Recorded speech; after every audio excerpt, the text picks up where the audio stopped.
All right. Today's interview with Penny is for a piece that we're doing that's called Thanks to You, We're Here. And it's a piece that we will be distributing to everyone that donated to the Comprehensive Breast Center project. And it's kind of a follow-up to the Be Here campaign. It was Be Here, so logically it's Thanks to You, We're Here. Okay. So the first question I just wanted to start with is, can you just give us a little of your personal background at Mercy Health? I've been here 8 years, and Hackley recruited me. So I was from the Hackley legacy, but shortly, not even a year later, we became Mercy. And I managed the sterilization departments, part of surgery for both campuses. I think I've been a team club member since it was presented at the first LDI. What else do you want to know about me? Yeah, that's good. That's good. What encouraged you to become involved with Team Club and the Comprehensive Breast Center campaign? What appealed to you about that? I've always been an advocate. I think this is like my 5th hospital that I've worked at. But I've always been an advocate of staff-funded campaigns where you give back to your employer, back to things that go within the hospital for the good of the patient, for the good of the staff, for the good of the physicians, whatever. That's probably been a legacy of mine for a long time. I believe in it. My husband says it's because I like my name in bricks and mortar. But I think it's important, and to see, you know, I've always I managed large groups when I worked in Grand Rapids, and you can never repair people's lives fairly. You know, I couldn't possibly give back when people are hurting and they need assistance. I just can't provide that. So that's probably why I'm such a advocate of these programs, because they do help in a lot of different ways. You just don't know it and how many lives they touch. So. Was there anything particular about the Comprehensive Breast Center campaign? Looking back now, when that campaign was voted on and decided, was there anything particular special that you thought about that at the time? Roger Smolman sent me an email that Claudine Rubber was going to contact me for something very special. So I remember going to her office thinking, oh my gosh, they're going to make me the sterilization manager of 35 physician offices. I was like, oh, what am I doing? And then when she presented it, it touched my heart. My mother had breast cancer at the same age as I did, and I don't know, it was just like a feeling that I wanted to do it. And especially the campaign, how we rolled it out, the 3 campuses, and the opportunity to raise more money towards a really good cause. My orientation years ago from Hackley was at the lakes, and I remember being in orientation going, this is the place I want to be, this is where I want my care. I made it my physician's office, my husband's. We still go there for pharmacy scripts. I love that building. It meant a lot to me. I thought, this is wonderful. What an opportunity to give back to the whole community. It's something that will take it's just a nice place to go. Nice. You don't have to go to the hospital and to here and to there. It's just, there's a home right there for women in need.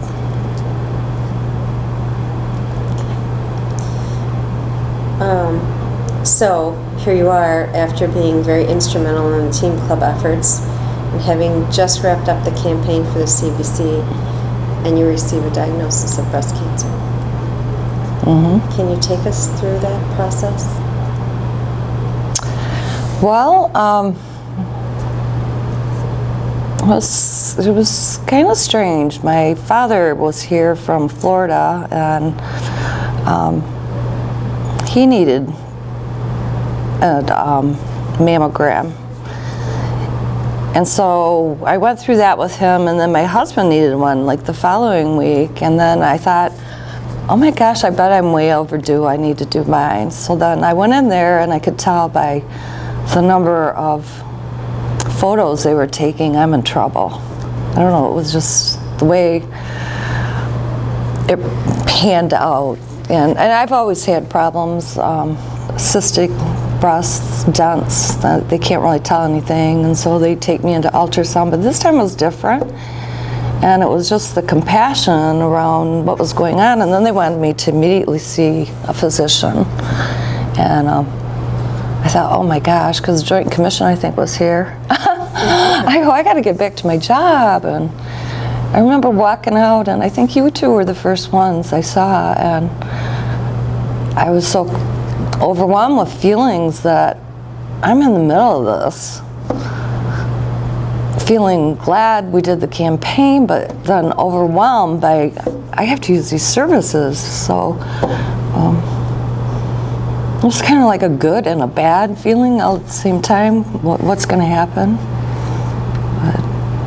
But the program, it was wonderful. Mary Miller, she just took me under her arms and embraced me, and emotionally. And my friend Kim Crawford, she's my supervisor.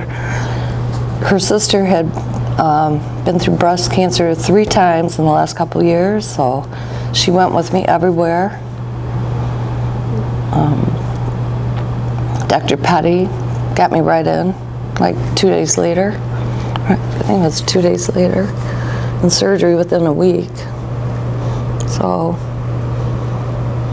for you, the speed of the process was good.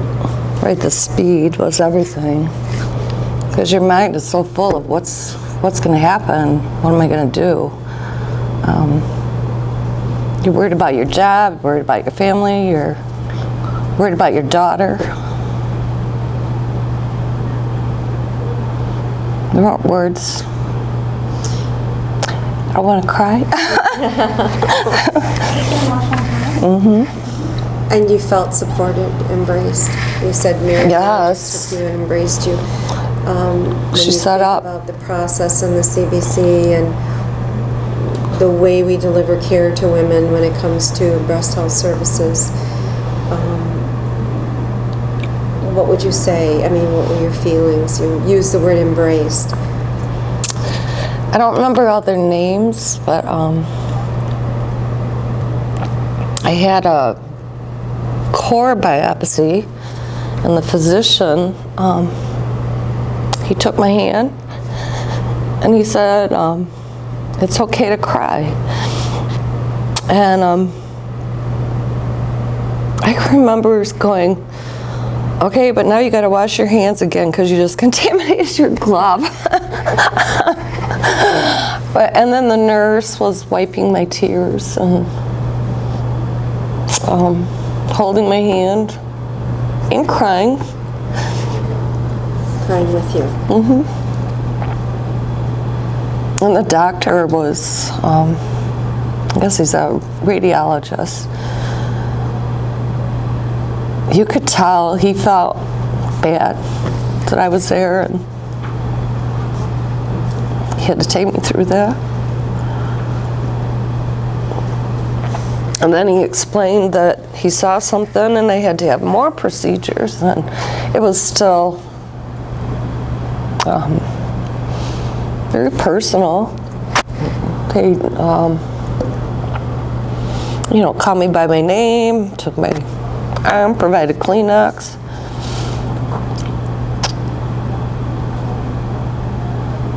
That was, I've never been through anything like that.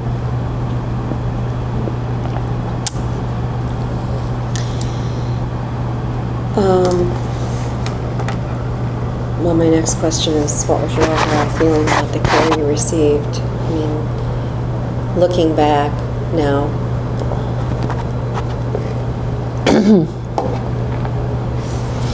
I can't remember anything bad. I'm part of the peri-op department family, so it was extraordinary once I went to surgery. Everyone supported me, and from the minute I walked in the door, and of course I know a lot of them, so I'd like to think that's the way it is for every patient, not just because it was me. And I think it is. I think that they provide excellent care, and emotionally you just don't know how to feel. You're overwhelmed by the emotions and what to do, but they did make me feel like I was part of their family, and even when I got to the floor, it was still the continuum of the care and the compassion and the concern, and just the information, the time they took. There's a lot of aftercare that goes on with your wounds and drainage and bags, and you feel like you're so ugly, but yeah, they didn't treat you that way. They made it feel like you can survive this.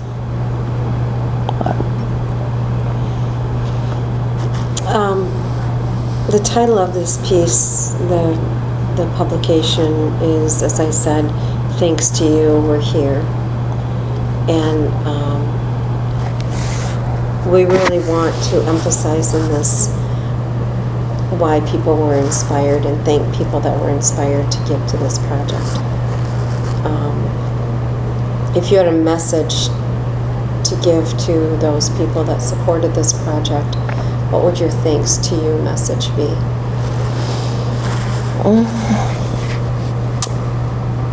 I've learned a lot about breast cancer. I never knew it was 1 in 7 women.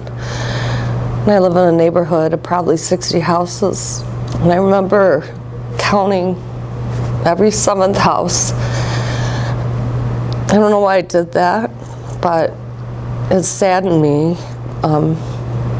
Because of course every 7th house I knew who it was. And I think it's important that we have something in this community that we can give back to them, support them. Something as big as this. Women, they bring up the family. They're part of the health care. They make the health decisions for families, and to provide a place like this is just something very special that we have close to our home. I was there for the opening. Part of the opening ceremony, and again, the people that staff that place and are there are very dedicated to their profession and helping women and helping them through their journey, and I think that's really important, and that I feel exceptionally proud of being part of that campaign. I want to mentor and help other people that are in the situation that I'm in. It was wonderful. My husband still picks up his prescriptions and comes home and tells me about all the women going up the stairs and down the stairs. It's kind of special because he knows what they're going through. So.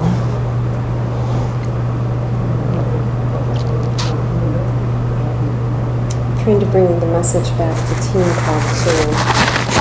Make sure we're talking about, there were a lot of colleagues. How many colleagues in all that gave to this campaign? 565. So 565 people gave to the Comprehensive Breast Center, the colleagues. Or just in Teen Club in general, what would be your feeling if you know how important it is just in general to give and to give and to be a part of Teen Club and to give back to where you work, and then now having to use the services of something that you donated to if you were to speak to someone about Teen Club, what would your words be as to why it's important to give to Teen Club and to be a part of that?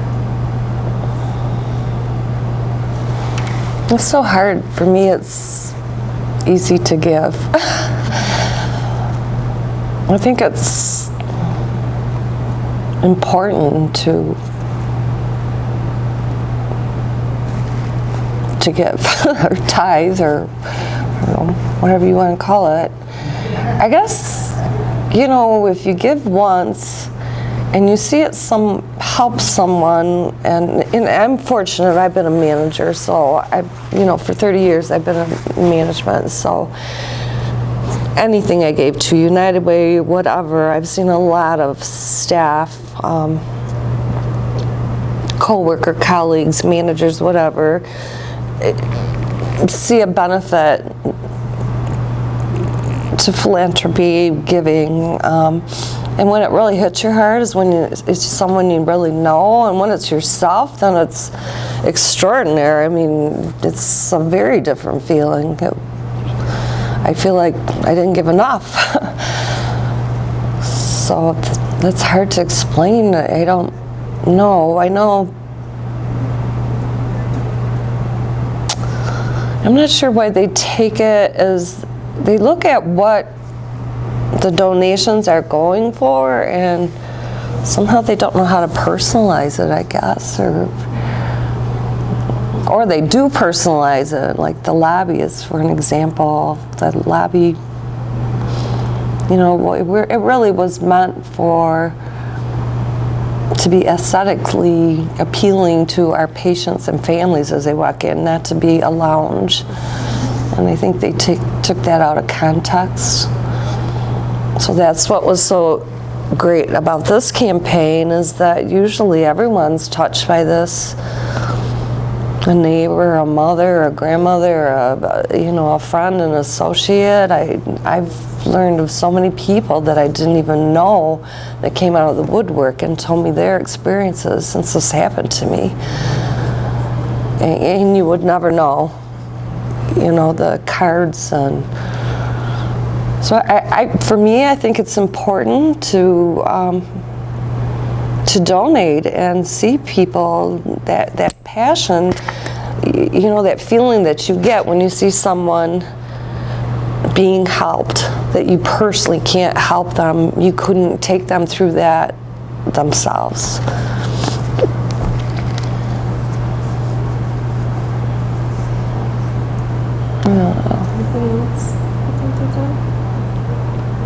If you were to say to me, or to this camera, if someone were to look at you and say, Penny,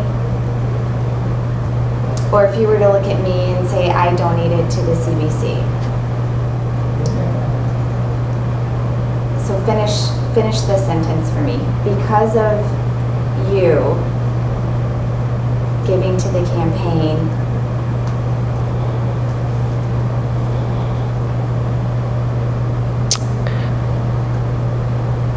because of you giving to the campaign, there is an awesome CBC breast center for this community and for all the women that need the services there. And the people behind it are there for them to take them through that experience, because it is a very horrifying experience, but they made it all seem better. I don't even think about it. A year late, it's been a year. So, to date, pretty much. wow. So, it's huge. There's no I in team. It really does mean together, everyone achieves more. Yes. And collectively, the result is a new comprehensive breast center. And it's there, forever, we hope. And there's a lot of communities that don't have anything like that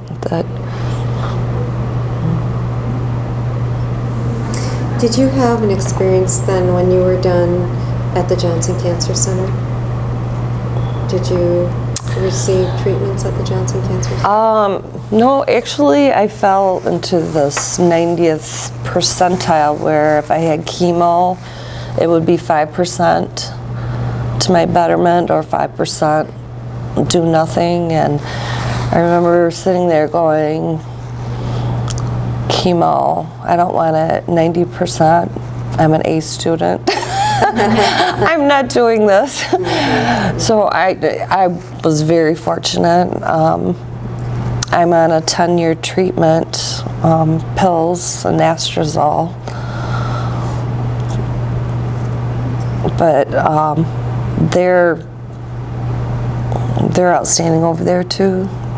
They really have. Many people comment to us when we've been doing these interviews as this seamless continuum of care. It is. That between the Comprehensive Breast Center and the Johnson Cancer Center, if you needed services there, it was navigated and. It was navigated. It was. I mean, they really help you with the process because you're kind of in this shock. I guess it's shock, and you need that assistance. You need that navigation. And they give you literature, and you can read and read and read and read, but to have that personal story or experience told to you by a nurse, by a physician, by a radiologist, that made it so much more, because you just can't absorb it. You're reading up on it and just getting more scared and not knowing, and what if I have this and what if I have that. So that meant a lot to me, having the personal. It just felt like I was Penny. I wasn't a number. I was Penny. And that's special. It's not like you were in college and you had your student number. So.